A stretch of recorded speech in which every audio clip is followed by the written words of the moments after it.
Nós estamos ainda respirando a nossa festa da colheita.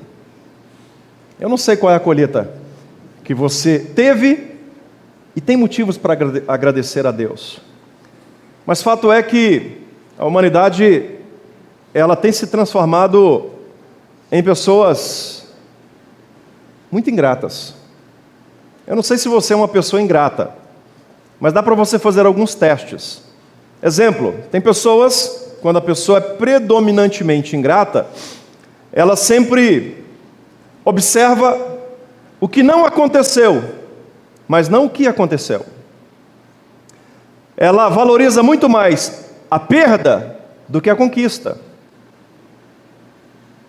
Exemplo, um agricultor que plantou e a meta dele era colher 70 sacas de soja por hectare.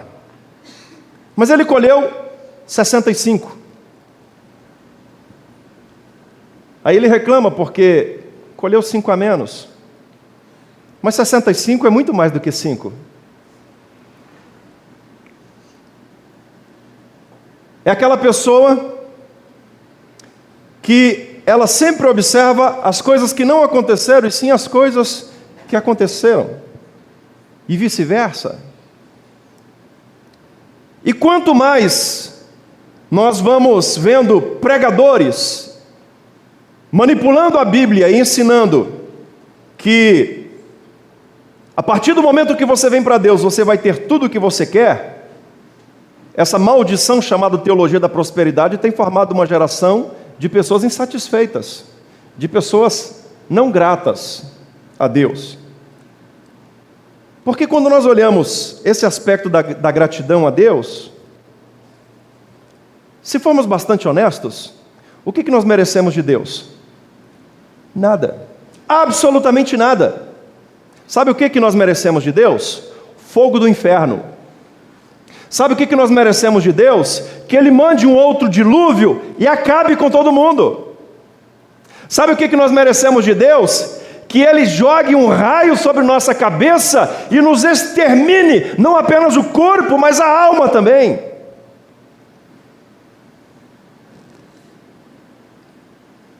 E merecemos isso, porque absolutamente nada que nós fazemos vai nos transformar em pessoas dignas da bênção, da misericórdia e da salvação de Deus.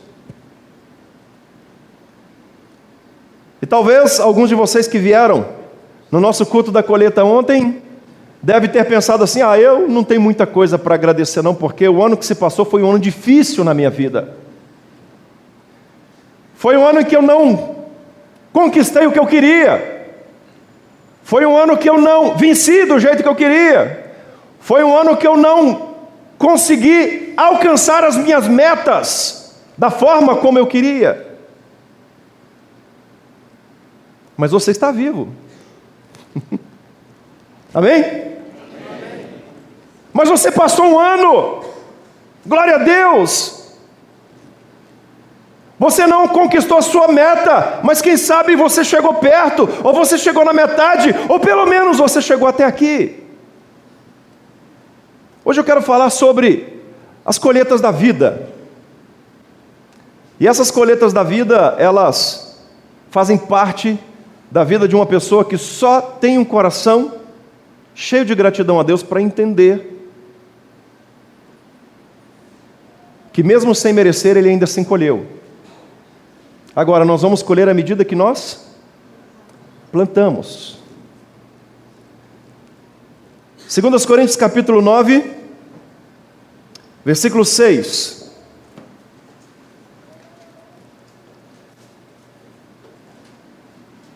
Vou pedir para acender as luzes aqui, que tem alguns irmãos que gostam de ler na sua própria Bíblia.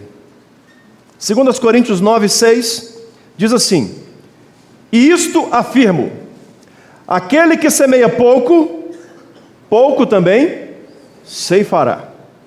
E o que semeia com fartura, com abundância também ceifará. Eu, quando vim do Paraná para trabalhar na minha profissão no Mato Grosso, trabalhei numa empresa em que eu comecei a ter contato com o agronegócio de forma empresarial, grande. No Paraná as empresas são pequenas, as fazendas são pequenas, Santa Catarina, Rio Grande do Sul. Um grande fazendeiro lá no Rio Grande do Sul, no Paraná, ele tem 500 hectares. Aqui é um sítio. As dimensões aqui são muito grandes. E aí eu fui começar a ter experiência com a agricultura, especialmente com milho, com a soja e com algodão. Eu achava interessante, e aí comecei a aprender um pouco, mesmo não sendo agrônomo, essa didática, essa dinâmica de colher a semente, de deslintar a semente do algodão, e de encaminhar um pouco de semente para fazer torta e leva para o gado, e aí colhe a soja, aí separa a sementeira, e aí tem a soja que vai secar, aí tem o milho que colhe, que vai secar, uns vão para o silo, outros vão esperar o preço melhorar, outros já são vendidos, outros já foram negociados, as commodities, e por aí vai. E é engraçado que como a lavoura ela tem tudo a ver com a nossa vida. É por isso que eu quero falar sobre as colheitas da vida. O apóstolo Paulo diz assim: aquele que semeia pouco, pouco também ceifará. Eu não vou fazer um sermão expositivo, porque essa passagem aqui o apóstolo Paulo está falando sobre dízimo e sobre oferta, sobre a coleta financeira da igreja, para o sustento da igreja, para o sustento dos missionários, para o sustento daqueles que trabalhavam na igreja, para a divulgação do evangelho. Se você ler o contexto anterior, se você ler o contexto posterior desse versículo, você vai perceber que é isso que ele está falando. E eu não quero falar sobre isso, mas eu quero falar sobre a colheita da vida. Aquilo que você planta, dependendo da quantidade que você planta, é o que você vai colher. E eu quero fazer uma analogia aqui, a exemplo do que eu fiz ontem, com algumas espécies. Eu vou começar com o algodão. O algodão é uma espécie fabulosa. Eu fiquei impressionado quando, aqui no Mato Grosso do Sul, eu vi aquelas lavouras de algodão, branquinhas, e aí a colheita do algodão, os maquinários, as prensas, aqueles fardos, e aí depois a algodoeira, o fardo entra na algodoeira, e aí tira, e aí sai aquele fardinho, e o fardinho vai para a empresa têxtil, vai virar calça, vai virar roupa. Mas o algodão é, de todas as sementes que são plantadas, das lavouras que são plantadas, é o que mais necessita de investimento. É caríssimo manter uma cultura de algodão, porque também tem muitas pragas que gostam do algodão. Tem bicudo, mosca branca, curuquerê. Ixi, tem demais. Tô com o assessor aqui, ó. E aí o empresário ele precisa não só plantar as melhores sementes, mas ele precisa de muito insumo. Não quero me ater aqui no tema da agronomia, mas o algodão é aquela planta, é aquela semente, é aquele talhão, aquela fazenda que vai plantar o algodão, ela vai necessitar de muita aplicação, de muitos insumos, de muitos produtos para combater as pragas, para que produza bem. E aí quando começa a crescer tem que cuidar para que as maçãs debaixo dos bacheiros não caiam. E aí tem os ponteiros, tem que regular. Então assim, é uma matemática, é um negócio de louco o plantio do algodão. O algodão sem dúvida nenhuma é o que mais necessita de investimento, é o que é mais atacado por pragas, e é o que mais exige sacrifício de quem planta, mas também é o que mais dá lucro. Também é o que mais dá lucro. O algodão dá mais lucro do que a soja, o algodão dá mais lucro do que o milho, mas ele cobra o seu preço. E é por isso que nessa caminhada minha, trabalhando no agronegócio, eu passei a comparar a necessidade de tanto investimento na cultura do algodão, a necessidade de você investir na sua família. Quer colher bem na vida? Invista 100% o que você tem, o que você não tem, na sua família. Queridos, a palavra família na Bíblia, ela aparece por 104 vezes. E quando você olha, a família ela é um projeto de Deus, a família não é projeto de homens. A família, ela é um plano de Deus. Deus fez Adão, depois Deus fez Eva, Deus uniu os dois e disse: agora vocês serão uma só carne, agora vocês vão ter filhos, agora vocês vão trabalhar, agora vocês vão procriar, vocês vão ter outras pessoas junto com vocês, seus filhos, e aí vocês serão uma grande nação na terra, vão povoar a terra. E aí quando o diabo entra no jardim do Éden, a gente não vê o diabo tentando destruir a araucária, a gente não vê o diabo tentando destruir a Mata Atlântica, a gente não vê o diabo tentando destruir o cerrado, a gente não vê o diabo tentando destruir a onça pintada, a gente não vê o diabo tentando destruir a arara canindé. Mas ele vai com o objetivo de destruir a família. Mas por que destruir a família? É simples. O diabo não tem tempo a perder. Se ele destrói a sua família, então ele destrói os projetos futuros que você e sua esposa planejaram. Quando o diabo destrói a família, por tabela ele destrói a igreja, porque a igreja, ela é composta por famílias. Se o diabo destrói a família, ele destrói a sociedade. Porque se existe sociedade é porque existe família. Sem família não existe sociedade. Se o diabo destrói a família, então ele destrói a possibilidade de você perpetuar, de você concluir o projeto de Deus para a humanidade. Eu gosto muito de Gênesis, quando capítulo 1, Moisés ele faz uma descrição exata da criação do cosmos.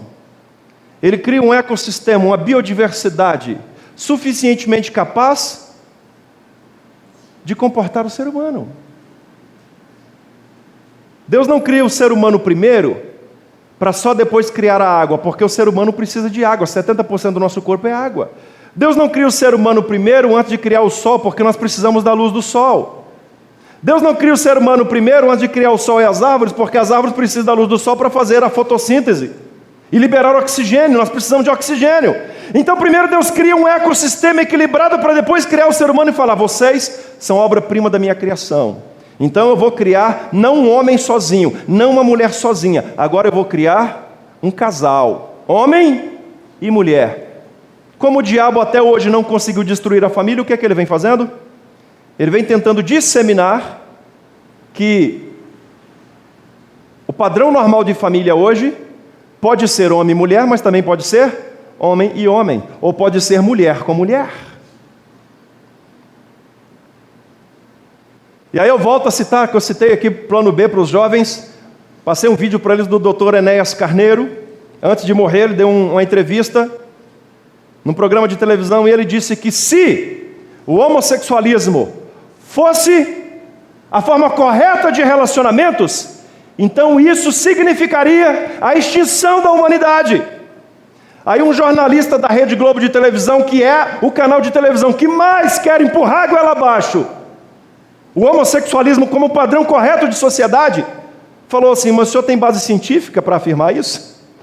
Olha que pergunta inocente de um jornalista da Rede Globo de televisão. O Dr. Enéas Carneiro falou assim: meu filho, isso é elementar. Homem com homem vai procriar? Sim ou não? Não. Mulher com mulher? Então, se Deus tivesse feito um Adão e Eva, não existiria humanidade. Se Deus tivesse feito uma Eva e Eva, não existiria humanidade. Deus fez homem macho e mulher? E mulher? Deus fez homem? Certeza? Deus fez homem? Ah, graças a Deus, já estava preocupado. E mulher? Pronto. É homem e mulher. É esperma e óvulo. É sacro escrotal e útero. E por aí vai. Não pode ser diferente. Mas o diabo vem e fala assim: não, isso não está certo. O certo é o errado. E aí o diabo vem atacando a família, queridos.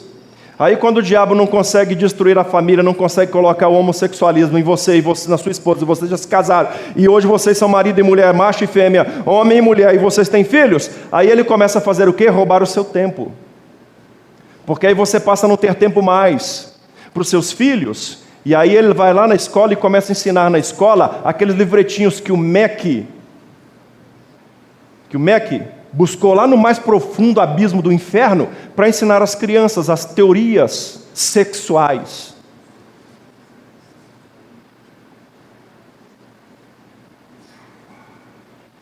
E aí eu entro em conflito, porque quem tem que ensinar sobre sexualidade ao meu filho sou eu. O dia que nossa cidade começou a rodar um panfleto desse, eu fui lá na escola que os meus filhos estudam. Falei, se for ensinar sobre sexualidade, eu tiro eles hoje mesmo. Porque quem ensina sobre Deus e quem ensina sobre sexualidade é o pai e a mãe. Sou eu. Eu não pago professor para ensinar sobre sexualidade para os meus filhos. Isso eu ensino. Queridos, aí o diabo começa a roubar o tempo, e aí você não tem tempo para o seu filho. O que acontece quando você planta a lavoura de algodão, e aí o agrônomo, o técnico agrícola vai lá e passa um mês sem ir lá na lavoura? O que acontece? As pragas vão tomar conta, sim ou não? Vai tomar conta ou não vai? Queridos, quando você deixa de cuidar da sua família, o diabo começa a colocar pragas. Eu até tenho uma dúvida com respeito à Helicoverpa armígera. Essa Helicoverpa, eu acho que ela foi plantada, ela não veio de fronteira. Se não estou errado, me corrija se eu estiver errado, ela apareceu a primeira vez na Bahia. Aí você pensa, a Bahia não faz fronteira com outro país nenhum, a Bahia faz fronteira com o oceano. Será que ela via nado? Será que a Helicoverpa armígera veio de caiaque? Veio de submarino? Como é que ela me aparece na Bahia? Querido, quando você não cuida do seu lar, quando você não cuida da sua família, o diabo vai lá e planta uma praga lá dentro. Praga da discórdia, praga do conflito, praga da briga, praga da falta de perdão, praga da falta de diálogo, praga da falta de amor pelos filhos, praga da falta de um pai presente na vida dos filhos, praga da falta da mãe presente na vida dos filhos. E aí quando você às vezes acorda, é tarde. Porque depois que a praga toma conta da lavoura, é difícil você consertar.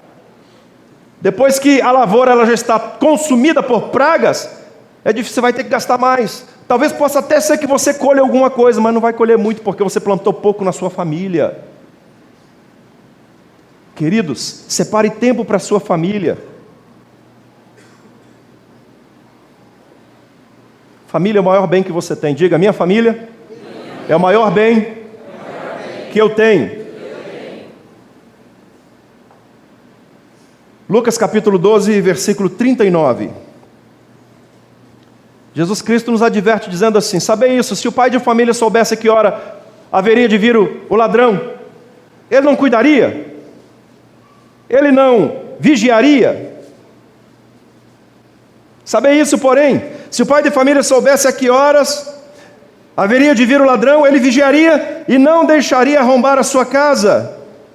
Queridos, Jesus Cristo está falando de algo que deve acontecer, mas tem muito pai de família aqui que não está cuidando do seu filho, tem muita mãe de família aqui que não está cuidando do seu filho do jeito que deve, tem colocado uma babá chamada televisão, tem colocado uma babá chamada professora, tem muito pai e mãe aqui que não tem amado os seus filhos como deve ser amado, como um presente de Deus. E acredite numa coisa, você que é pai e mãe e que tem se tornado relapso com seus filhos, o filho não é teu, ele é de Deus.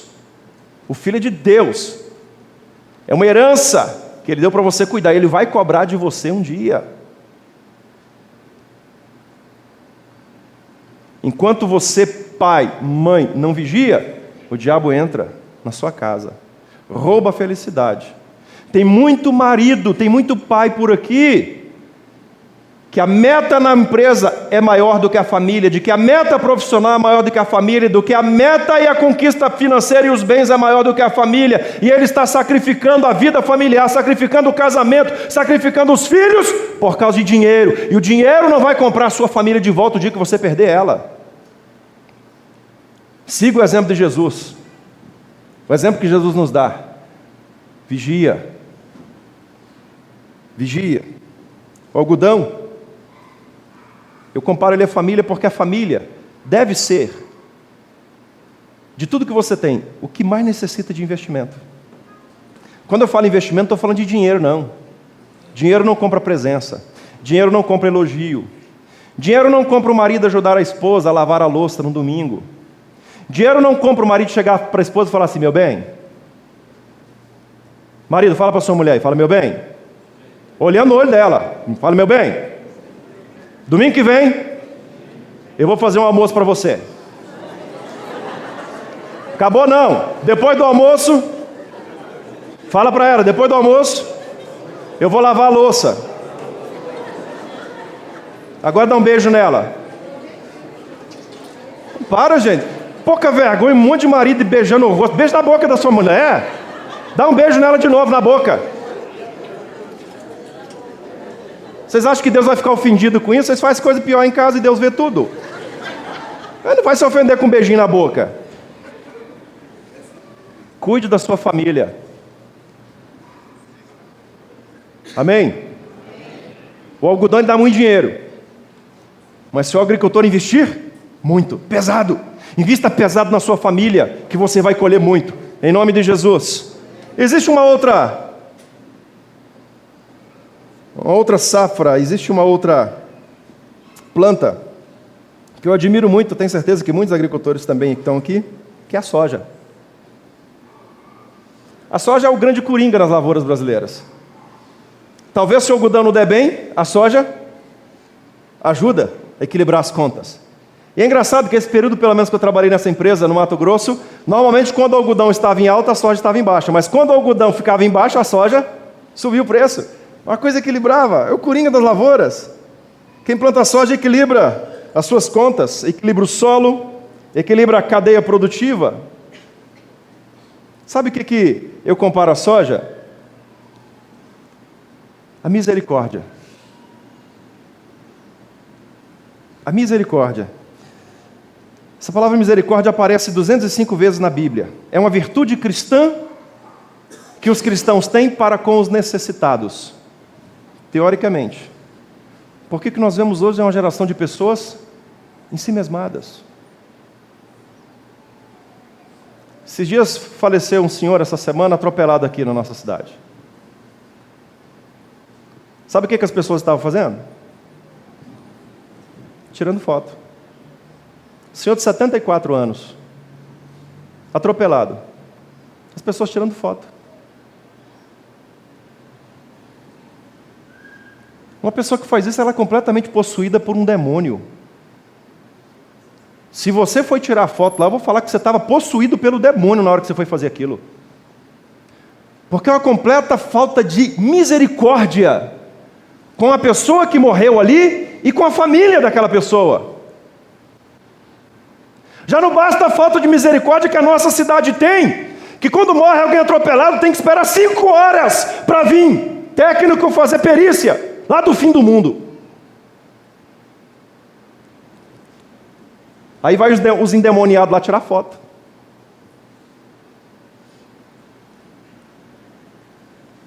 Como nós estamos nos transformando em uma geração de pessoas sem misericórdia?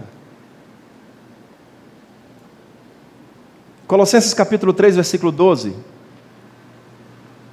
Revesti-vos. Deixa eu ler por aqui que eu não fico de costas para vocês. Revesti-vos, pois, como eleitos de Deus, santos e amados, de ternos afetos de quê? Misericórdia, de bondade, humildade, mansidão e longanimidade. Quando o apóstolo Paulo nos ensina a revestir, ele está dizendo assim: olha, se vista de uma roupa chamada misericórdia. Certa vez, dando um estudo sobre misericórdia em uma determinada igreja que eu pastoreava, eu fiz a seguinte pergunta: nada contra se você tiver. Falei, por que você acha que Deus permitiu que você tivesse 5 televisores em casa e o seu semelhante do seu lado não tivesse nenhum? Aí uma senhora falou assim: porque Deus quis dar para mim, não quis dar para ele.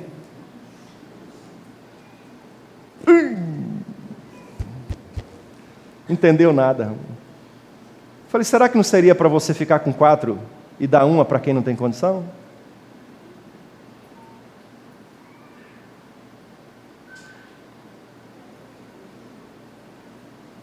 Nós vivemos em um país em que a desigualdade social é gigantesca.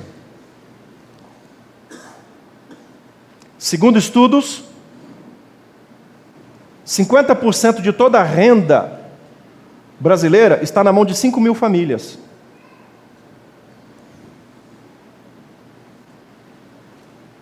E ao mesmo tempo que nós temos uns que têm muito, nós temos outros que não têm nada. E a grande questão é, o que eu como cristão posso fazer pelo meu próximo? Ao invés de tirar uma foto do falecido, eu posso em casa pegar um lençol e cobrir o corpo dele?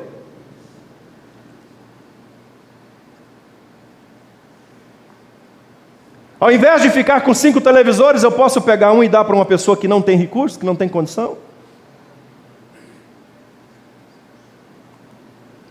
Ou não? Eu estou tão ensimesmado comigo mesmo, eu me amo tanto, eu idolatro tanto a mim mesmo, que eu não compartilho nada. O que é meu, quem não tem nada, o problema é dele. Ele que se vire, ele que se dane. Tiago capítulo 2, versículo 13,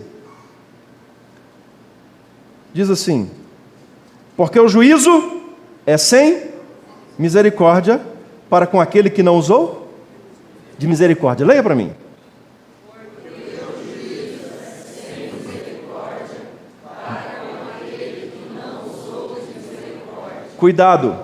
Cuidado quando você se excluir do rol de pessoas que não usam de misericórdia, porque o juízo sobre a sua vida, no dia do julgamento final, vai ser sem misericórdia. Não estou bravo não, é a Bíblia que está falando. Porque o juízo é sem misericórdia para com aquele que não usou de misericórdia. Se você não é uma pessoa misericordiosa, acredite, Deus não vai agir com o mínimo de misericórdia com você. E acredite mais, as piores pessoas que agem sem misericórdia são os cristãos. A história cristã, lá do começo, botava fogo, matava, crucificava. A nossa geração de hoje simplesmente ignora. Simplesmente ignora. É uma geração de cristãos que já se acha salva, em que segue não a máxima da Bíblia, mas aquela máxima que Deus por mim, e você, o problema é seu. Uma geração cristã hoje consumida pelo Deus Mamon, pelo dinheiro. Uma geração cristã que nós temos hoje, que se quisesse, mudaria o Brasil. Se quisesse, mudaria o Brasil. Se quisesse, mudaria a nossa cidade. Se quisesse, mudaria o nosso estado. Mas é uma geração cristã desprovida de misericórdia.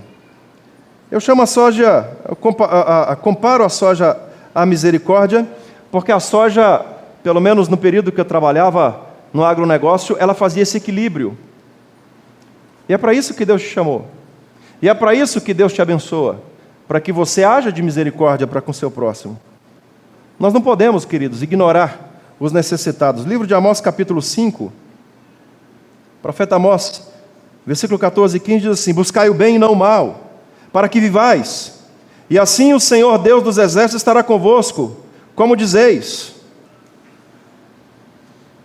Faça o bem, seja misericordioso. Versículo 15 diz: aborrecei o mal e amai o bem, estabelecei na porta o juízo, talvez o Senhor dos exércitos se compadeça do restante de José. Você pode ser muito mais misericordioso do que você tem sido. Terceiro produto nessa cadeia produtiva, dentro desse aspecto das colheitas que você pode plantar. Primeiro, algodão. O que mais precisa de investimento? A sua família. Invista na sua família. Tudo que você tem, o que você não tem, o que você pode, o que você não pode. Sua família é o maior bem que você tem. Se você investir pesado nela, você vai colher pesado também as bênçãos de Deus. Você vai ter uma família feliz, você vai ter uma família estruturada, você vai ter uma família que, mesmo que você passe por momentos difíceis, ela vai estar do seu lado e vai te fortalecer. E o terceiro produto que eu quero citar aqui para finalizar é o milho. Milho, não tanto importante, mas no mercado mais barato. É a planta que sempre me atraiu também, porque ela é que mais cresce. Ela fica grande, ela fica alta, vigorosa, altamente produtiva. Um caroço de milho produz, dessas que eu falei aqui, é a que mais produz, é a que mais vai render, é a que mais cresce. Mas o milho também é o que mais se aproxima, dessas três que eu estou falando, do céu, porque é a maior.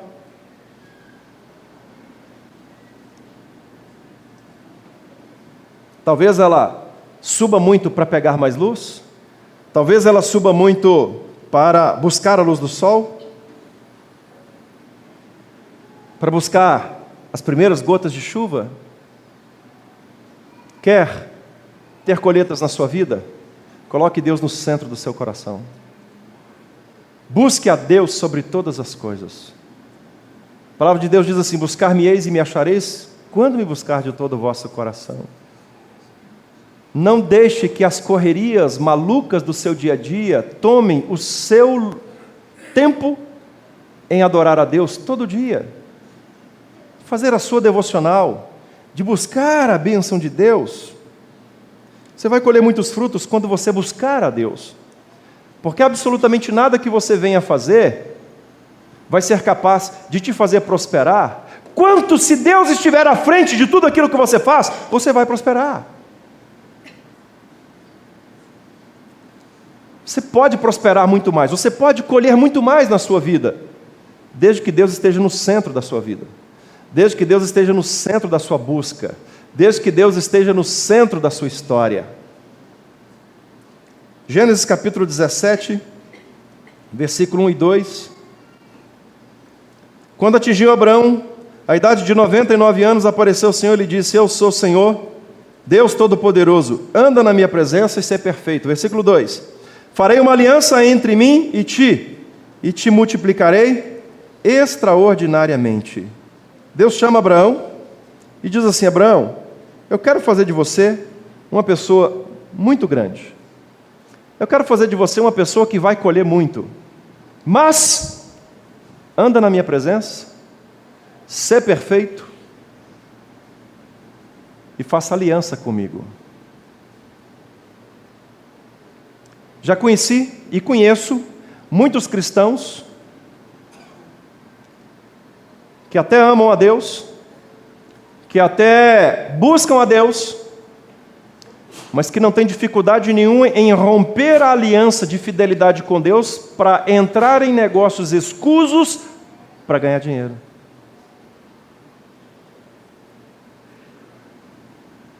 Negociam a fé, negociam o caráter cristão, negociam aliança com Deus para se dar bem financeiramente. Conheço muitos, você deve conhecer também. Mas tudo que você conquista que não tem a bênção de Deus, a Bíblia diz que é como um sopro. Passa. É como uma folha seca que vem o vento e toca ela. Eu não conheço um infiel que prospera com a bênção de Deus. Por outro lado, eu não conheço um homem, uma mulher fiel a Deus e que não prospera, seja no pouco, seja no muito, mas tem a bênção de Deus. Quero finalizar 2 Coríntios capítulo 9, versículo 10. Ora, aquele que dá semente ao que semeia e pão para o alimento também suprirá e aumentará a vossa sementeira e multiplicará os frutos da vossa justiça. Quer colher bem? Se aproxime de Deus. Deus tem o melhor para você. Algodão é a lavoura que mais precisa de investimento, mas é a que mais dá retorno financeiro. Invista na sua família. sua família precisa de todo o seu investimento, você vai ver que o retorno de Deus vai ser grande sobre a sua vida. A soja é aquela produção que equilibra as contas do agricultor, em boa parte das vezes. Seja misericordioso, e Deus vai manifestar a misericórdia dele na sua vida. E quer colher uma colheita, frutos, que o diabo não venha roubar, seja como o milho. Busque a Deus o mais alto possível. Eu tenho certeza que você vai ter uma boa colheita na sua vida. Feche os seus olhos. Vamos orar.